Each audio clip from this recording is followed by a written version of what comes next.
Première édition de Métro News pour la semaine. Bonsoir à toutes et à tous, bienvenue. Au sommaire de ce vendredi, le Premier ministre Ariel Henry est l'invité d'honneur à la cérémonie de célébration du 48e anniversaire de l'indépendance du Suriname. Le chef du gouvernement aura des séances de travail avec le président surinamien Chandrika Persad Santokhi. L'intervention de la force multinationale d'appui à la sécurité en Haïti est nécessaire. Selon l'ambassadeur de l'Union européenne, Stefano Gatto, le diplomate a fait savoir que la PNH ne peut faire face seule à la pression des gangs. Le conflit entre Haïti et la République dominicaine autour de la construction du canal de Wanamint était au centre des discussions ce vendredi lors d'une rencontre entre Luis Abinader et l'ancien Premier ministre britannique Tony Blair qui veut jouer un rôle de médiateur.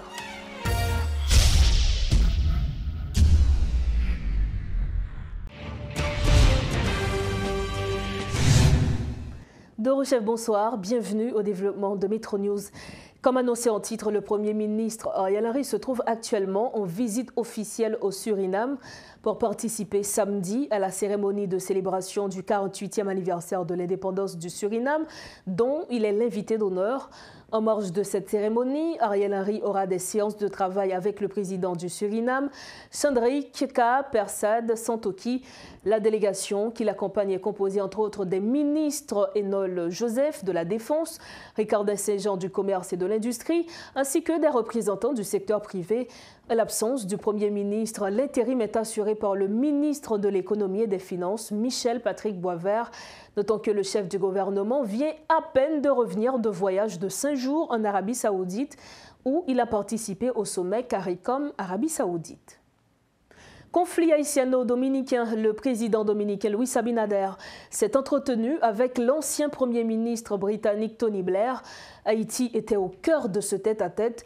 L'ancien Premier ministre britannique pourrait jouer le rôle de facilitateur en vue de favoriser une issue à la crise haïtiano-dominicaine.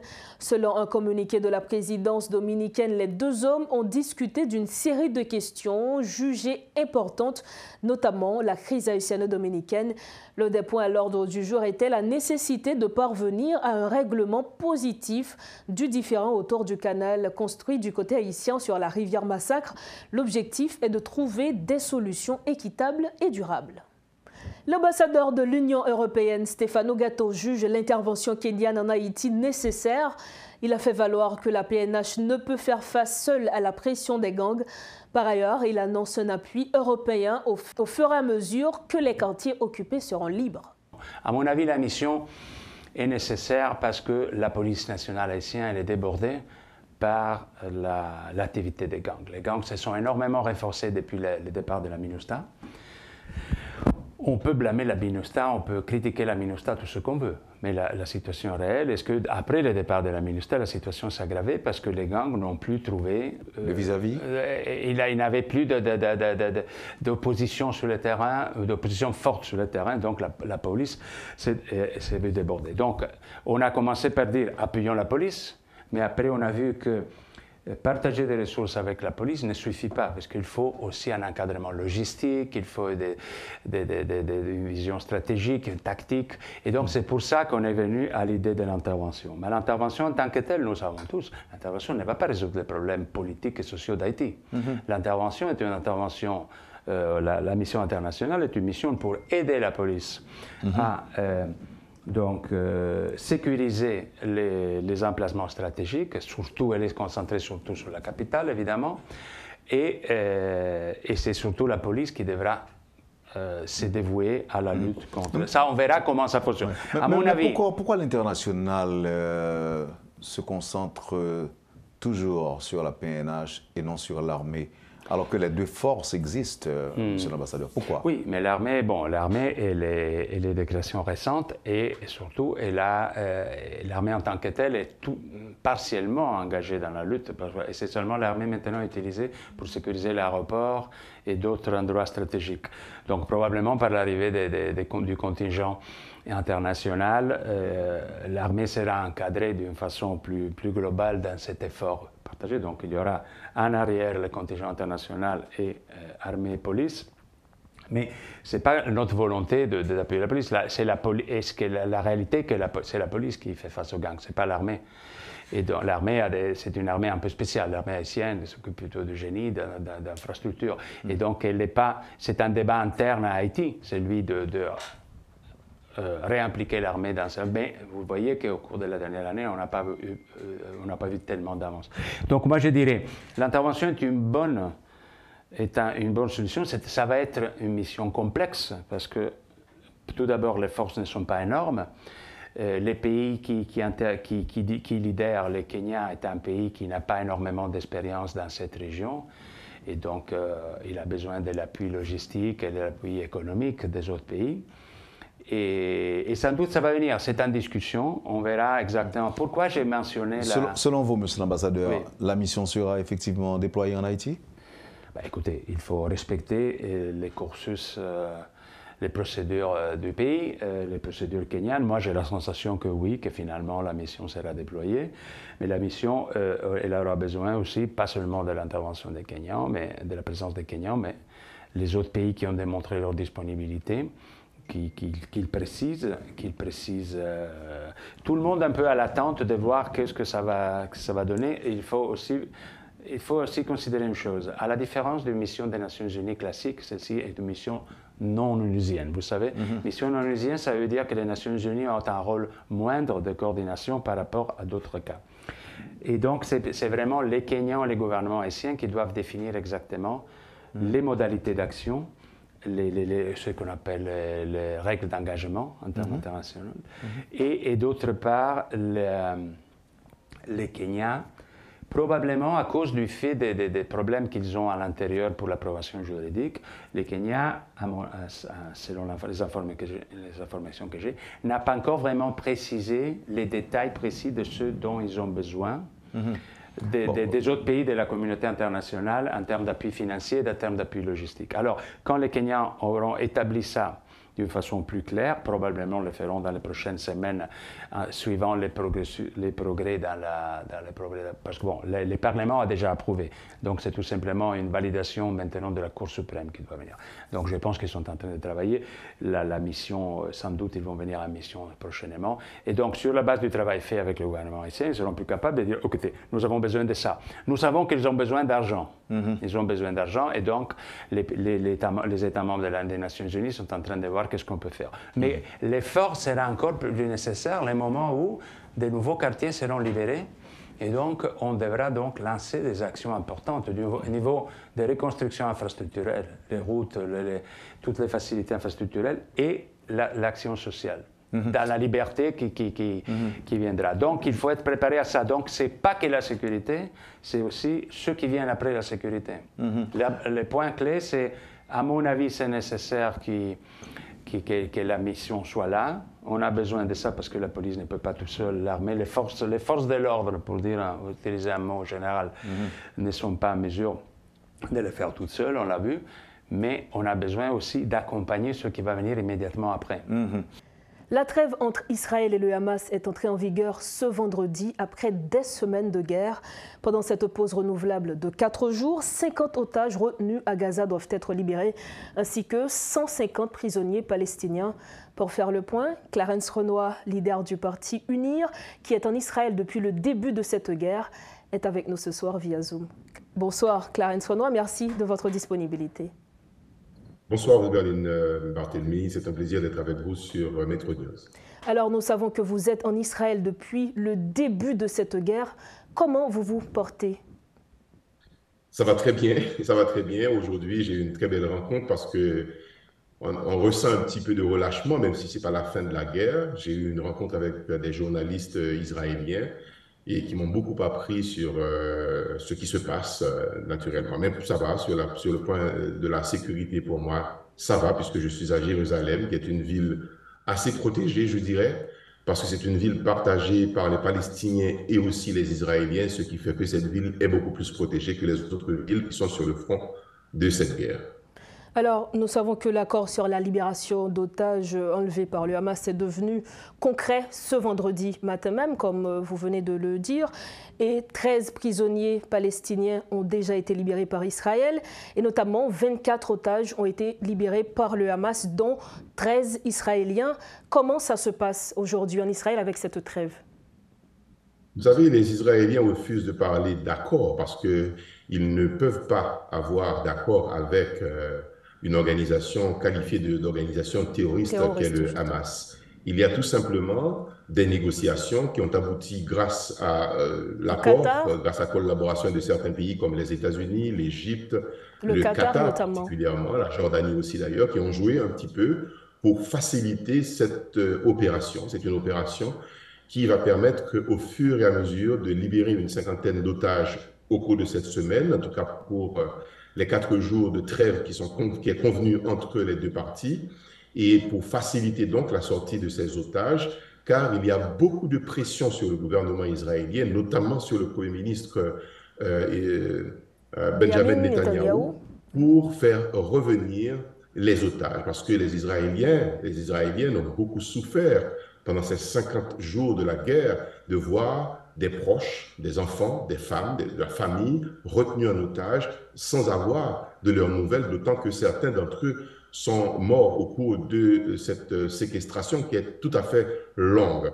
Donc oui, cette opération est menée avec succès grâce à la collaboration de la Croix-Rouge internationale aussi, je crois, et qui a permis justement de libérer un premier groupe d'otages contre des prisonniers palestiniens qui étaient dans les prisons en Israël. Vous savez, il s'agit particulièrement de femmes et d'enfants dans les deux cas. Alors, est-ce que cette trêve va vous permettre, vous, qui êtes retenu en Israël depuis quelque temps, de retourner au pays avec votre famille? Ce n'est pas encore la fin de la guerre et justement, je vous disais que j'ai rencontré des journalistes. C'est une rencontre très intéressante de partager avec des anciens mes confrères. Je ne suis plus journaliste, mais c'était une bonne occasion de m'informer, de poser beaucoup de questions. Non. En réalité, les opérations à l'aéroport international d'Israël à Ben Gurion à Tel Aviv reprendront vraisemblablement en janvier, parce que ce n'est pas encore la 2024. Fin de la guerre.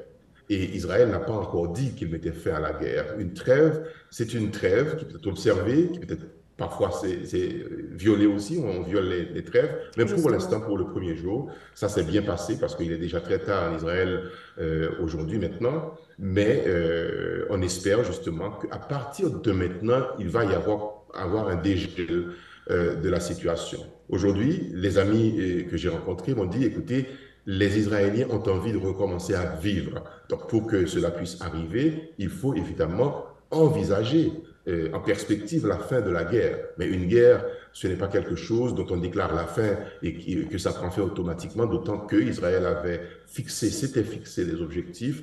Est-ce que ces objectifs ont été atteints? Ce n'est pas forcément le cas. Alors, est-ce que votre séjour en Israël vous a permis de rencontrer d'autres ressortissants haïtiens? Est-ce que vous vous êtes parlé? Est-ce que vous êtes connecté? Alors, écoutez, il n'y a pas une communauté haïtienne qui vit en Israël. Je connais 2 ou 3 personnes, haïtiennes, qui travaillent ici avec les Nations Unies, dont ma femme, qui est une fonctionnaire des Nations Unies, mais il n'y a pas vraiment de communauté haïtienne. Par contre, pour moi, oui, j'ai des rencontres, je parle avec beaucoup de personnes, que ce soit dans le milieu politique, le milieu intellectuel, le milieu journalistique, et des deux côtés d'ailleurs, hein, que ce soit pour la Palestine et aussi pour Israël. Je dois rencontrer un ancien général israélien, je rencontrerai aussi un ancien ministre. Ce sont des personnes qui me permettent de mieux comprendre, de mieux appréhender la situation d'Israël, parce que vous savez, Haïti a une histoire aussi avec ce pays, une histoire qui a donné naissance d'ailleurs. Haïti a voté en 1947 pour la création de l'État Israël. Et donc, forcément, je suis intéressé sur le plan politique à faire le plus de contacts possible, à nouer le plus de relations possible, mais aussi sur le plan intellectuel. Il y a un intérêt pour moi de mieux comprendre cette situation. Alors, vous nous aviez dit que les vols pourraient reprendre d'ici janvier 2024, ce qu'on espère au plus vite, et on espère également que la guerre prendra fin le plus vite possible pour que vous puissiez retourner en sécurité. Mais autre-temps, puisque vous êtes en Israël, on espère que vous serez toujours en sécurité, vous et votre famille. Alors, certes, vous êtes en Israël, mais vous suivez la politique en Haïti. Vous êtes d'ailleurs le leader du parti UNIR. Et nous savons que la CARICOM a, la semaine dernière, le 8 novembre dernier, plus précisément, a visité Haïti, le groupe des éminentes personnalités, et ils ont soumis un rapport, un projet plutôt, qui est le projet de cadre de transition, un document de 8 pages, et les acteurs politiques auront à discuter et notamment faire part de leur appréciation de ce document au groupe des éminentes personnalités. Est-ce que vous aviez reçu ce document, M. Clarence Renoir? Oui, tout à fait. C'est un processus que je suis depuis longtemps, d'ailleurs, auquel je prends part même à distance, parce que j'ai un intérêt particulier. Justement, c'est important d'être actif. Nous avons toujours prôné le dialogue entre les acteurs politiques haïtiens pour résoudre la crise. Donc, forcément, je suis au courant de cette proposition de projet de cadre pour les prochaines discussions. On en a discuté au sein du Parti UNIR. On discute également avec le groupe du collectif auquel j'appartiens. Donc, on va produire des remarques, des recommandations probablement aussi à partir de cette première proposition concrète qui est faite. On a eu beaucoup de discussions, que ce soit à la Jamaïque ou à Port-au-Prince. Là, peut-être qu'on est entré dans une phase, je dirais, finale, qui déterminera est-ce qu'il y aura un nouvel accord qui prend en compte toutes les propositions qui ont été faites aux éminentes personnalités de la CARICOM et qui nous permettra de sortir finalement de cette impasse politique, parce qu'on est dans une impasse. Avec un accord, celui du 21 décembre, qui n'a produit aucun effet réel sur la vie sociale, économique et politique du pays, et qui prend fin le 7 février 2024, dans 2 mois, dans 3 mois. Donc, il faut trouver quelque chose, il faut trouver un accord global. Donc, on est en phase avec cette proposition de pouvoir discuter avec les éminentes personnalités de la CARICOM et les autres structures politiques qui sont impliquées aussi dans les discussions pour voir si il y a possibilité, je le souhaite aussi, de trouver un nouvel accord qui puisse prendre en compte toutes les sensibilités politiques, mais aussi les recommandations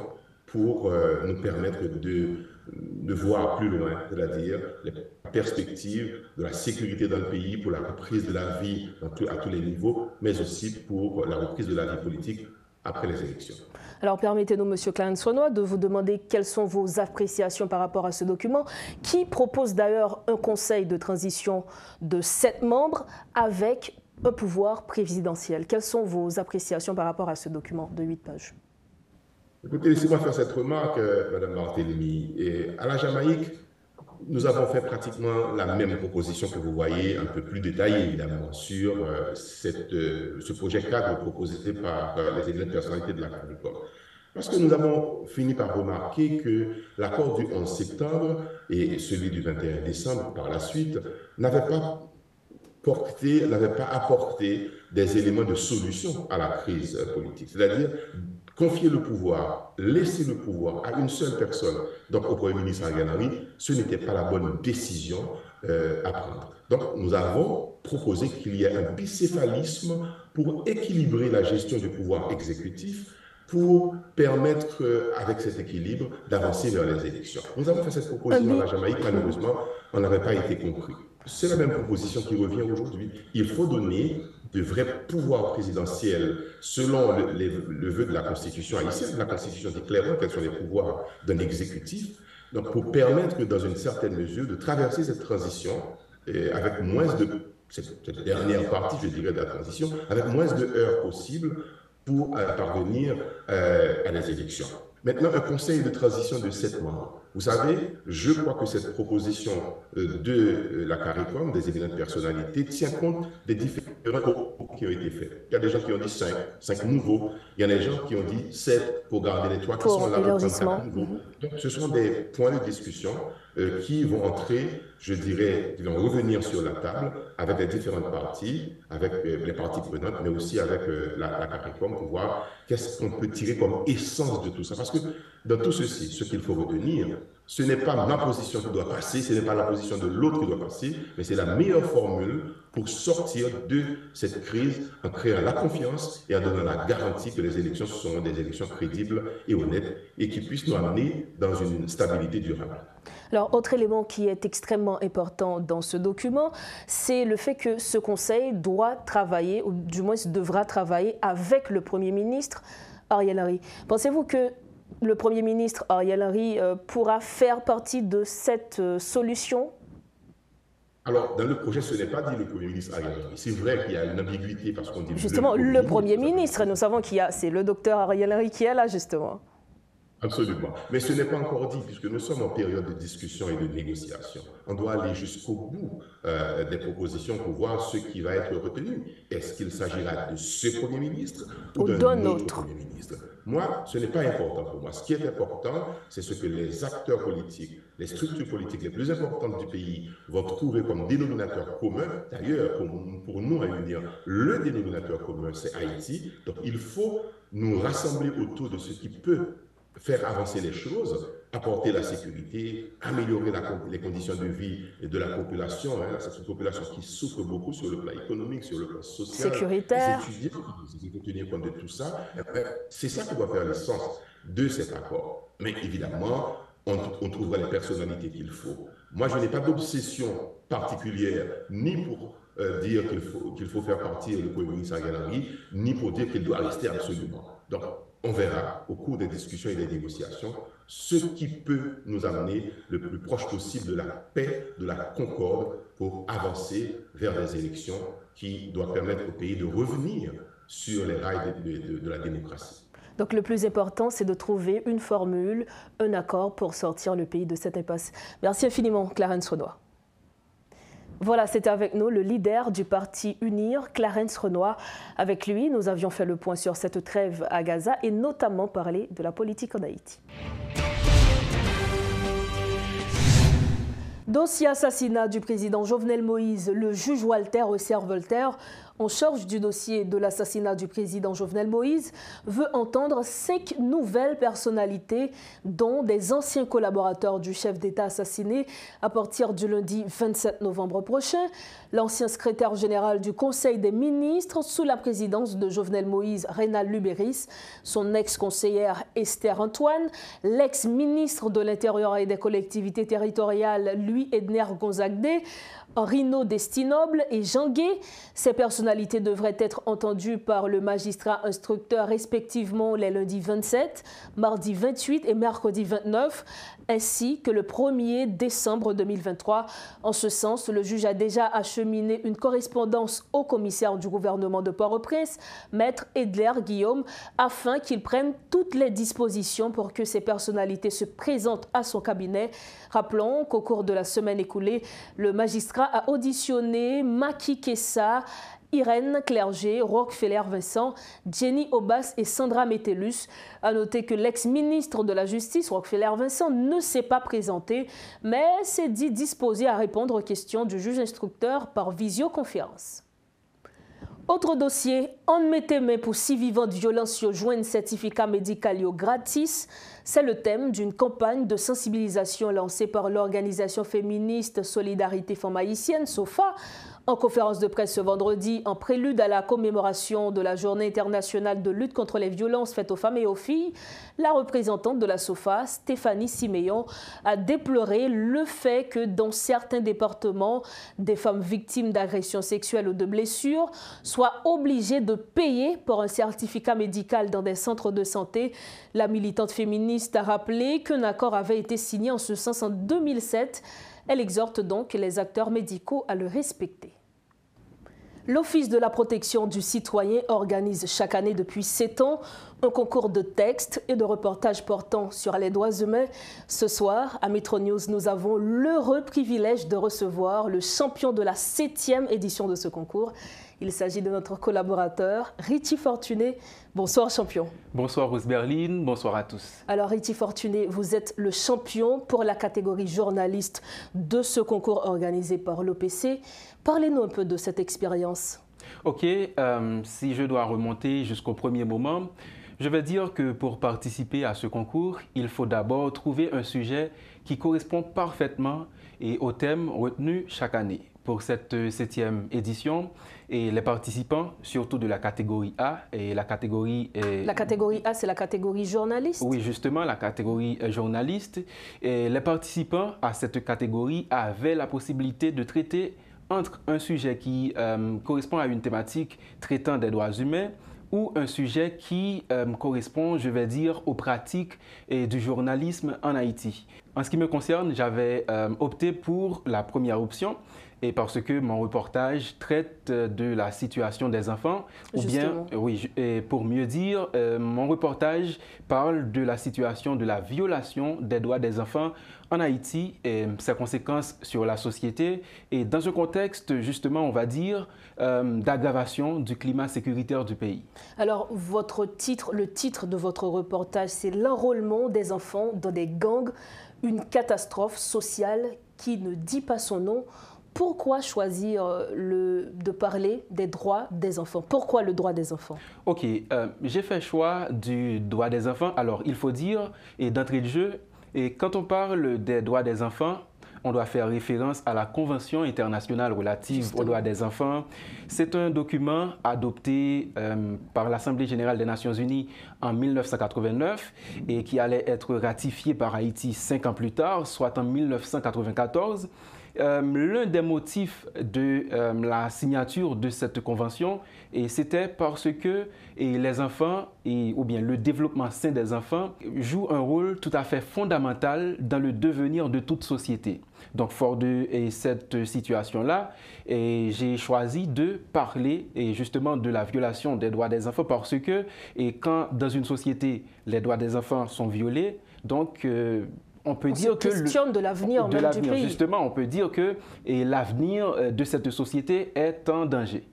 Alors, vous aviez rencontré des enfants qui font partie des gangs. Comment avez-vous fait pour les témoignages? Puisque vous parlez de l'enrôlement des enfants dans des gangs.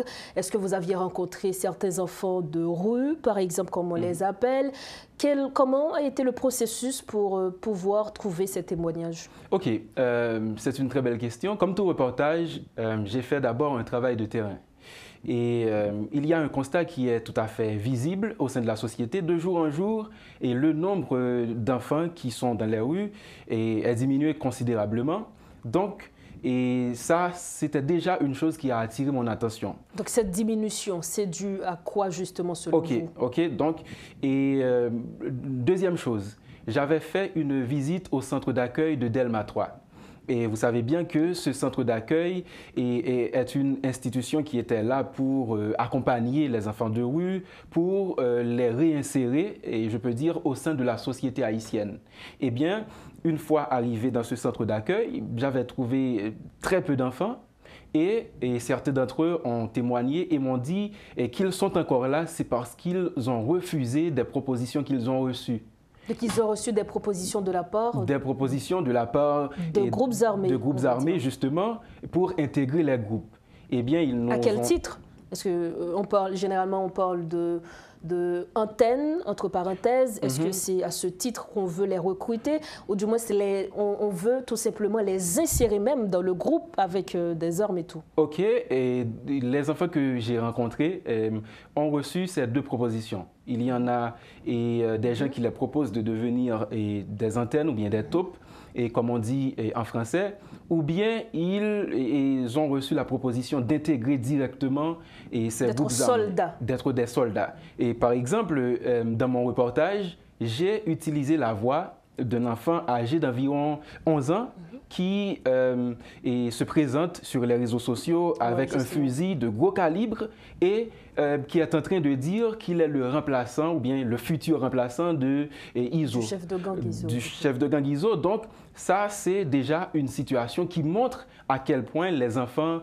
intègrent les groupes armés en ce moment. Très facilement, on va Très dire. facilement. Et l'une des raisons pour lesquelles j'ai attiré l'attention sur ce sujet, c'est parce que, et ça se fait de plus en plus, et au sein de la société haïtienne, et la plupart des enfants que j'ai rencontrés pour réaliser ce reportage m'ont dit que c'est dans l'objectif de combler des manques à gagner qu'ils ont, qui explique le fait d'accepter cette proposition de faire partie des gangs armés. Donc, si c'est ça qu'ils évoquent comme raison, et donc on peut dire faibles moyens économiques. De faibles moyens économiques, la précarité de leur famille, justement. Donc, je me suis dit, bon, s'il avance ça comme raison, là, je peux questionner l'application et de la convention relative, ou bien la convention internationale relative aux droits des enfants, ratifiée, comme je l'ai dit tout à l'heure, par Haïti.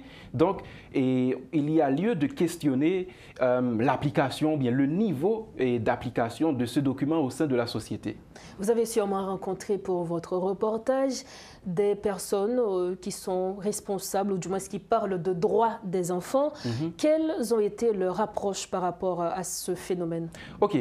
Et pour rester fidèle à l'angle que j'ai choisi dans le cadre de ce reportage, et parce que l'angle, c'est bien clair, c'est montrer... Justement, en tant que journaliste également, il faut justement, oui, justement, c'est bien clair, c'est montrer, et d'une part, la violation systématique des droits des enfants dans le pays. Donc, quand je parle des droits des enfants, je fais référence justement à la Convention internationale des droits de l'enfant, et c'est de montrer l'impact ou bien les impacts de cette situation sur la société haïtienne. C'est pour cette raison que j'ai interrogé des professionnels en sociologie et en psychologie. Et les professionnels en sociologie, par exemple, nous ont dit que nous nous approchons en Haïti d'une société de risque. D'une société de risque parce que les catégories sociales qui devraient être prises en charge ne le sont pas. Donc, il fait référence aux enfants notamment. Et quand j'ai parlé à des psychologues, ils nous ont dit pratiquement la même chose. Et on a une société où les enfants particulièrement, et que les conventions internationales reconnaissent comme des êtres vulnérables, eh bien ces enfants-là sont exposés à des images... Ils sont livrés à eux-mêmes. Oui, ils sont livrés à eux-mêmes, ils sont exposés à des images de banditisme qui circulent un peu partout sur les réseaux sociaux. Dans un contexte pareil, ils n'ont pratiquement pas d'autre option que de se laisser recruter facilement par ces groupes armés.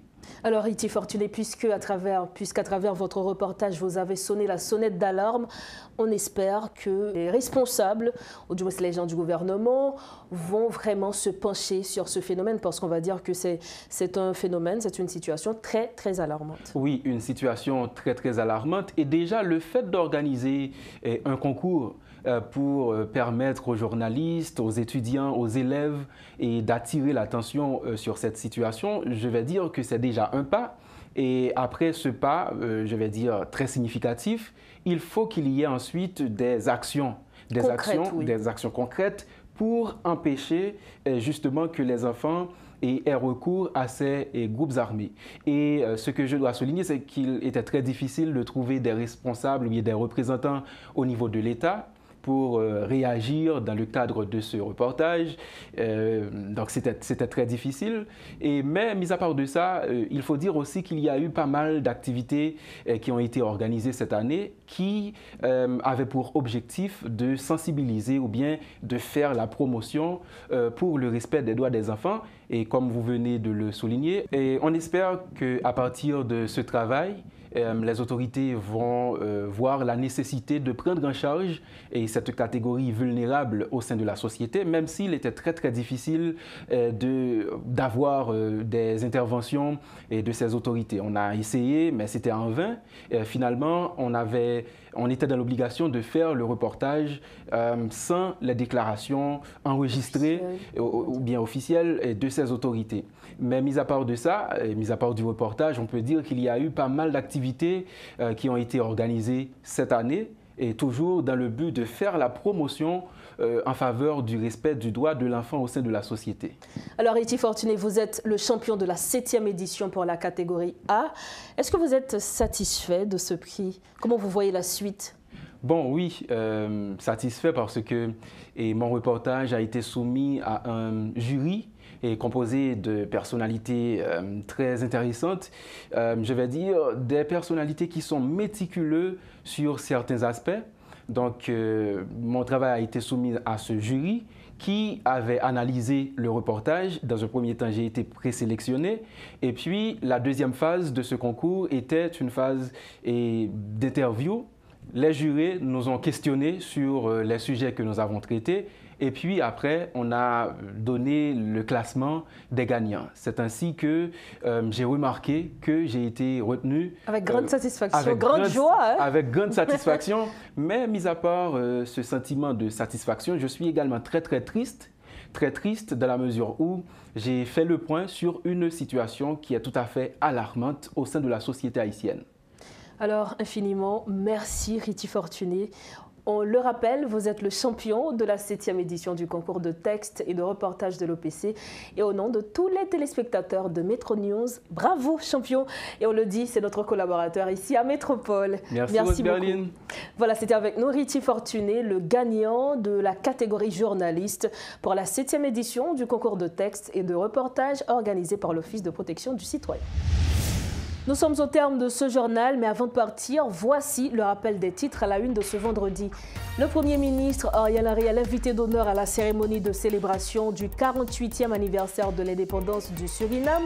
Le chef du gouvernement aura des séances de travail avec le président surinamien Sandrika Persad Santokhi.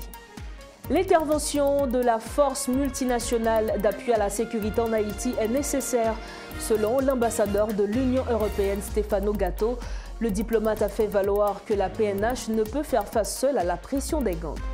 Le conflit entre Haïti et la République dominicaine autour de la construction du canal de Ouanamat était au centre des discussions ce vendredi lors d'une rencontre entre Luis Abinader et l'ancien Premier ministre britannique Tony Blair qui veut jouer un rôle de médiateur. C'est la fin de Métro News. Merci de votre attention. Prochain rendez-vous lundi, c'est le week-end. Profitez bien de la vie et surtout, rejoignez-nous sains et saufs lundi. Bonsoir.